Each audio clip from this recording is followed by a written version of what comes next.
Мектеп білім тірегі, ұстаз оның жүрегі демекші. Жетісу облысы Қаратал ауданы Рахымжан Қошқарбаев атындағы орта мектебі жас жеткіншектерімізге білім нәрін сусындап жатқан ауданымыздағы беделді мектептердің бірі болып табылады.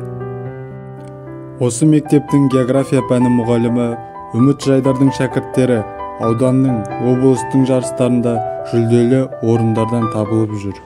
Заманауи әдіс-тәсілдерді қолдана отырып, оқушыларымыздың рухани жан дүниесі бай, тәрбиелі, жан-жақты дамыған, отанымыздың тірегі болатындай жеке тұлға болып қалыптасуына, алған білімдерін сыныптан тыс кезде, кез келген жағдайда қолдана білетін дәрежеге жеткізу, білікті де білімді маман болу менің басты ұстанымым.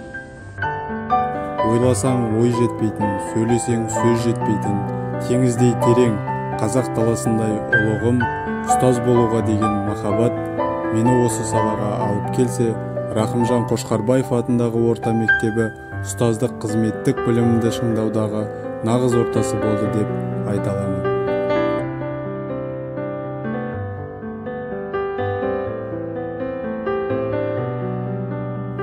Рахымжан Қошқарбаев атындағы орта мектебі менің жүрегімнің таңдауы.